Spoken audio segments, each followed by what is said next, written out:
Today, we're discussing one of the topics that many people are most interested in. It's about how to maximize your tax refund in 2025. We'll be focusing on 8 key points. Make sure not to miss it. When we usually talk about tax refunds, it's the amount you get back after deducting the final tax you actually owe from the taxes you've already paid in advance from the government. That's what a tax refund is. In the end, it means you're getting back the taxes you overpaid, so it's only natural to receive it back. The larger the refund amount, the more you get back. That means the final tax amount decreases. And the fact that my bank account becomes more secure is a very important point. As we approach the 2025 tax season, even if it didn't work out for 2024, keep this in mind. In 2025 and next year, we will file taxes again. The idea is to prepare in advance for that. Let's take a look. Before we begin, this channel provides professional information on U.S. law, tax law, and financial planning in an easy-to-understand manner. We will continue to upload more beneficial content, not just this video. I hope you don't miss out. If you haven't clicked yet, please subscribe and like. Now to make sure you don't miss anything. First of all, it's about making the most of your 401k and IRA. This is a traditional topic. The idea is to contribute as much as possible, maxing out your 401k and traditional IRA, both traditional IRA and traditional 401k. These are retirement accounts where taxes are deferred initially. The advantage is that the contribution amount is deducted from taxable income. As of 2025, the contribution limit for a 401k is $23,500, and the contribution limit for a traditional IRA is $7,000. The more you contribute, the more taxable income is deducted. Ultimately, this reduces your taxable income, leading to a larger tax refund. Keep this in mind. It's best to max out your contributions. Since the limit is set by law, you can only contribute within that range. The actual amount you contributed. Don't forget that you also need to report it properly. Recently, major media outlets in the US have been discussing how Congress and the government might change the benefits of these retirement savings accounts. They are saying that the likelihood of changes is increasing. However, as of 2025, please note that the existing deduction limits and benefits I just mentioned will remain unchanged. Next, the second point is, it's HSA. Maximizing the use of a health savings account. In other words, it's a high deductible plan for health insurance. This only applies to those who have it, but it's similar to an IRA or 401k. The contributions go in pre-tax, which reduces your taxable income. However, the money in these accounts can only be used for medical-related expenses. So, for example, it can only be used to pay for hospital bills, medication costs, medical supplies, and consumables. The limit for 2025 is $43,000 for individuals and $85,500 for families. So, if you anticipate high medical expenses, you can save on medical costs through this HSA while also benefiting from a tax perspective. It's like killing two birds with one stone. According to news reports, in 2025, medical expenses in the US are expected to rise by more than 4 to 5% compared to the previous year.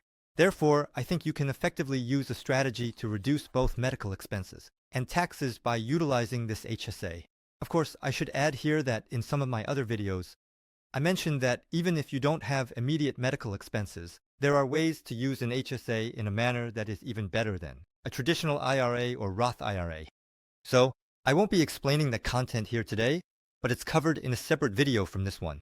It will definitely be helpful if you take a look. It's a very powerful solution that not only reduces taxes, but also overcomes many of the restrictions that it must be used solely for medical expenses, as I mentioned earlier. I highly recommend you take a look. Now, the third one is a home mortgage loan. It's the mortgage interest deduction. The basic concept is that the mortgage interest paid when purchasing a home is subject to a certain limit, up to $750,000. Mortgage interest, when it is within this limit, the interest expenses incurred can be deducted during the annual tax filing.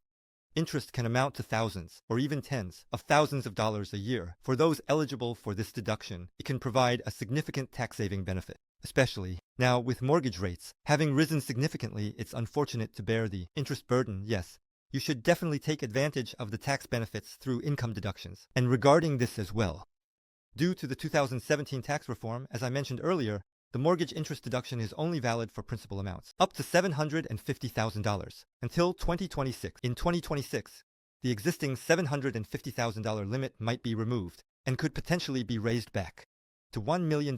It's important to keep an eye on how this might change. According to recent news related to the housing market, there is speculation that when this tax law expires, it might not revert to its original state.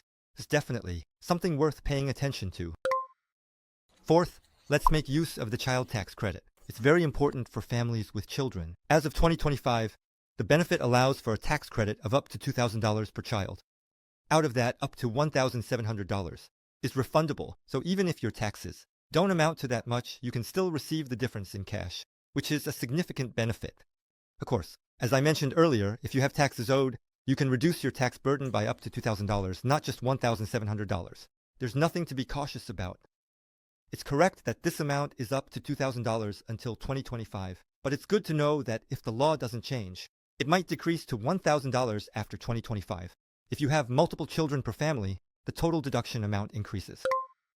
This is a student loan interest deduction that those with student loans can utilize. In 2025, you can deduct up to $2,500 of loan interest from your taxable income. For example, if your annual income is $60,000 and you paid $4,000 in student loan interest, you can deduct $2,500, making your taxable income $60,000 minus $2,500. So it becomes $57,500. As a result, when you apply the tax rate to this, you pay less tax, which means you can increase your refund. Of course, there is a phase-out range where the amount of loan interest you can deduct decreases based on your income level. So you need to check where your income level falls.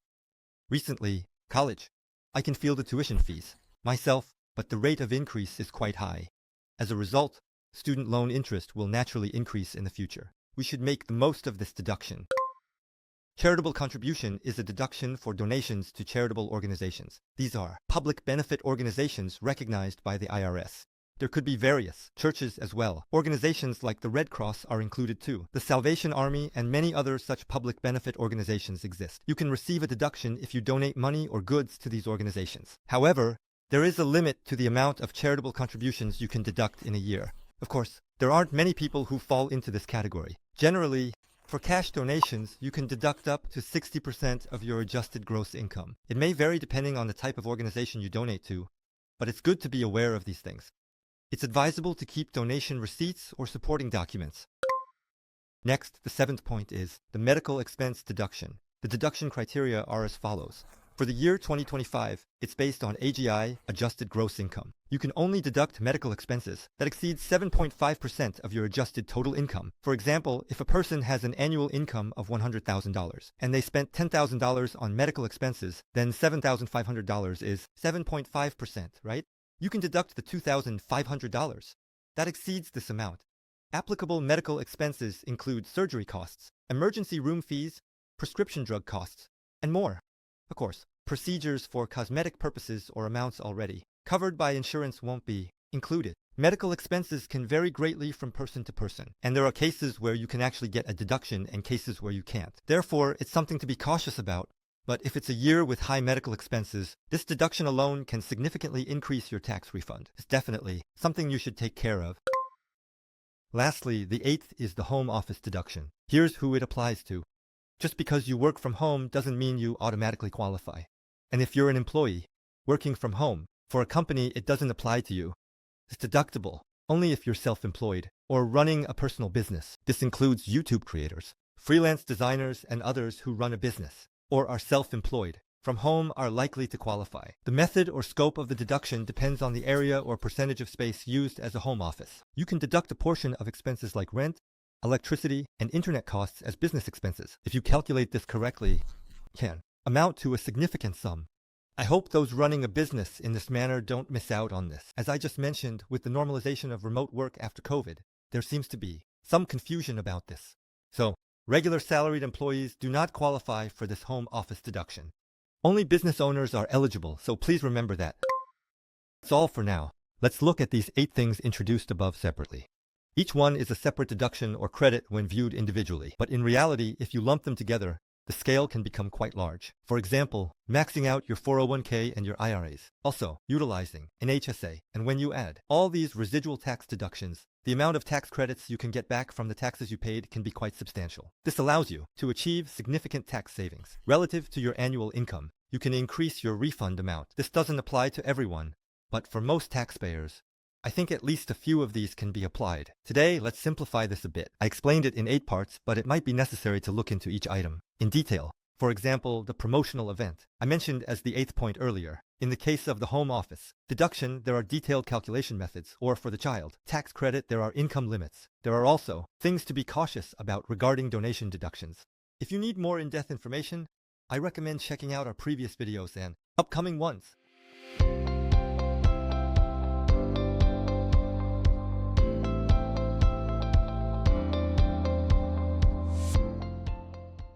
That's all for now.